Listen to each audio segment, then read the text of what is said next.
في السؤال اللي موجود قدامنا هنطبق الكلام اللي قدامنا. بيقول لنا رايت ذا ايكويشن ولاين ان ستوب انترسكت 4. وجايب لي هنا بيقول لي الستوب ايكوالز 1 اوفر 4. انت عاوز الستوب ايكوالز 1 اوفر 4. والواي انترسبت اللي هي البي ايكوالز 3. طيب تعالى نشوف في اول ايكويشن انا عندي الستوب 1 اوفر 4 بس الواي انترسبت ايكوال 0. لا ده ايه ما تنفعش. الستوب عندي هنا 1 اوفر 4 والواي انترسبت ايكوال 3. يبقى الانسر عندي هتكون بي. نشوف السؤال التاني مع بعض. الستوب ايكوال 3 اوفر 2. انت جايب لي الستوب هنا ايكوالز 3 اوفر 2 والواي انترسبت البي ايكوالز نيجاتيف 4. تعالى نشوف y equals negative 4. الستوب negative 4. لا y equal 3 over 2. الستوب equal 3 over 2 فعلا. الواي انترسبت عندي هنا positive 4. هنا لا هنا negative 4 يبقى غلط. y equal 3 over 2. الستوب equal 3 over 2. الواي انترسبت equals negative 4 يبقى الانسر عندي هتكون C. في السؤال اللي قدامنا جايب لي جراف اوف ذا لاين وطالب مني الايكويشن. اتفقنا عشان اكتب الايكويشن محتاج اعرف حاجتين مهمين. محتاج اعرف الستوب ومحتاج اعرف الواي انترسبت. طيب انا هنا بتكلم على increasing line. ما ننساش الموضوع ده. لو انا بتكلم على increasing line يبقى لازم الستوب يكون بوزيتيف. لو بتكلم على decreasing line يبقى لازم الستوب يكون نيجاتيف. الستوب عندي هنا لازم يكون بوزيتيف. طب اتفقنا ان الستوب اللي هو the change of y. change of y 1 2 2 over the change of x 1 2 3 4 and 5.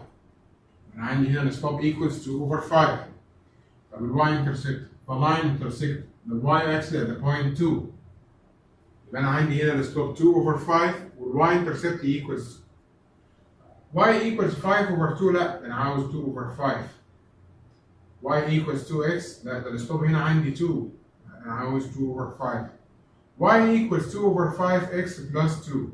الستوب عندي هنا 2 over 5 والواي انترسبت equals 2. طب انا هلاقي عندي برضه هنا 2 over 5 و 2. ايه الفرق ما بين الاثنين؟ y equals وهنا x equals. انا عارف الايكويشن لازم تكون مكتوبه في صوره y equals mx plus b. يبقى ما ينفعش اكتبها في صوره x equals my plus b. ما عنديش حاجه اسمها كده. يبقى دي في الحاله دي غلط. يبقى الانسر عندي هتكون equals c. نراجع مع بعض. لو جايب لي اي جراف وطالب مني الايكويشن محتاج اطلع الواي انترسبت ومحتاج اطلع الستوب. الستوب بجيبه عندي هنا the change of y over the change of x والواي انترسبت the point of intersection between the line and the y axis. Find the equation of a line which passing through the point negative 3 and 0 0 and negative 2. برضه اتفقنا انا عاوز اطلع الايكويشن محتاج اعرف الستوب. الستوب انا هنا بتكلم على decreasing line. لازم الستوب يكون نيجاتيف. دي اول حاجه لازم ابص لها. أنا عندي هنا بتكلم على increasing line ولا decreasing line. decreasing line يبقى أنا بتكلم على negative. محدش يبدأ من اليمين للشمال from right to left. لا لازم نبدأ from left to right. the change of y أنا عندي هنا حصل rise 2 and run 1 2 3 run 3.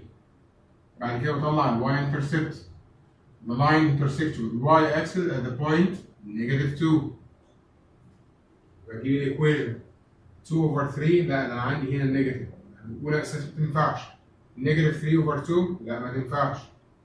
نيجاتيف 2 نيجاتيف 2 over 3 minus 2 يبقى الانسر عندي دي. نشوف مع بعض السؤال اللي قدامنا. يقول لنا daily newspaper had 12,125 subscriber when it began. began دي يعني معنى كده ده initial amount. the starting point. يعني معنى كده ان ال B equals 12,125. 5 years later يعني معنى كده after 5 years the number of years is 5. يبقى الاكس عندي equals 5. It had 10,100 subscribers. ده total number of subscribers اللي موجود. حاليا بقى ال total number equals 10,100.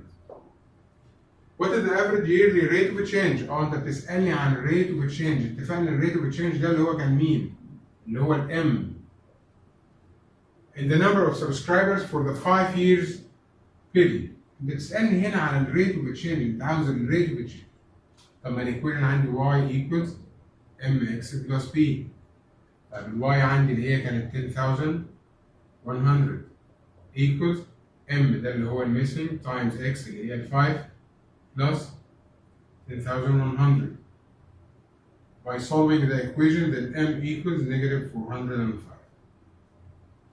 Then the answer is C. يبقى نقرا مع بعض. انت بتقول لي هنا daily newspaper had 12,125 subscribers at the begin دي معنى كده ده الانيشال amount ده اللي هو البي. after 5 years يعني معنى كده ان the number of years equals 5. it had 10,100 يعني ده the total number of subscribers. find the rate of change يبقى انت كده طالب مني الام. يبقى لو عرفنا معنى كل كلمه في y equals mx plus b نقدر ان احنا نحل اي سؤال عليه.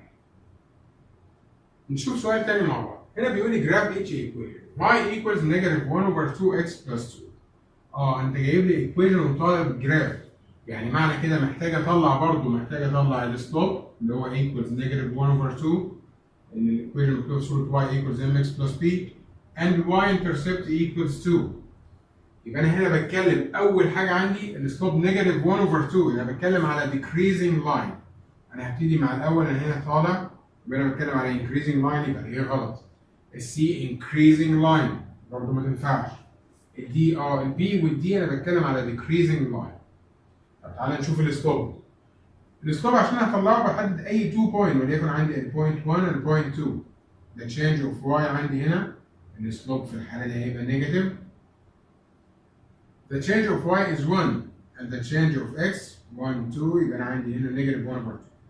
طب ال y intercept انت عملت لي intersection مع ال y axis at the point 2. هو ده اللي انت طالبه؟ انا طالب عندي ان يكون السلوب negative 1 over 2 وال y intercept equals 2. Then the answer is B. يبقى لو جايب لي اي equation وطالب الجراف هستخدم عندي السلوب واستخدم ال y intercept. انا هنا عندي decreasing line يبقى ما ينفعش ال A ولا ينفع ال C. بعد كده ينفع عندي البي والدي لان انا بتكلم على decreasing line لان السلوب كان نيجاتيف. نجيب السلوب عن طريق the change of y over the change of x. نشوف سؤال تاني 6x plus 3y equals 6. انا هنا بتكلم على equation in standard form مكتوبه في صوره ax plus by equals 2c. اتفقنا عندي لما يتكتب عندي في الصوره دي محتاج اعرف الام ومحتاج اعرف y intercept.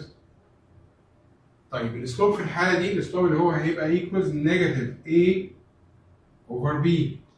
negative a اللي هي negative 6 over 3 equals negative 6 over 3 which equals negative 2. y intercept equals c over b يعني 6 over 3 which equals 2. يبقى أنا دلوقتي محتاج لاين يكون السلوب عندي نيجاتيف 2 ومحتاج يكون عندي الواي انترسبت ايكوالز 2. طب نشوف نيجاتيف 2 يعني انا بتكلم على decreasing لاين. الايه عندي هنا decreasing والواي انترسبت ايكوالز 2. تمام. طب تعالى نشوف السلوب. السلوب عندي هنا the change of y over the change of x. هنا السلوب نيجاتيف. طيب وعندي هنا 2 over run عندي هنا 1 والواي انترسبت ايكوالز عمل انترسكشن مع الواي اكس at the point 2 يبقى الانسر عندي هتكون ايه؟ يبقى لو قدرت اطلع السلوب واطلع الواي انترسبت الجراف عندي بقدر اطلعه بسهوله. نشوف سؤال تاني في البروبلم سولفنج. بيقول لنا كارلا has already written 10 pages. يعني هي خلاص خلصت ال 10 pages يعني معناها كده دلوقتي ده البيجن او هي خلاص ده انتهى عندنا 10 pages of novel. She planned to write 15 additional page per month. per هنا per دي اتفقنا اللي هي بتاعت rate of change يعني معنى كده the rate of change equals 15 per month. يعني معنى كده the number of هيبقى the number of months لان انت المطلوب مني عندي هنا per month until she finished. find the total. انت بتقول لي عاوز التوتال يبقى التوتال عندي هنا اللي هو الواي. find the total number of pages written after 5 months يبقى الاكس عندي equals 5. يبقى نراجع مع بعض ان انت بتقول لي هنا she start with 10 pages and she planned to write 15 additional page per month. انا عرفت كلمه per دي اللي هي rate of change. بعد كده طالب مني find the total يبقى الواي هنا عندي هي الميسنج. if the number of months is 5 يبقى نفس الكلام هقول له y equals mx plus b. يعني التوتال عندي اللي مطلوب equals the rate of change which is 15 multiplied by 5 plus 10 then y equals 85.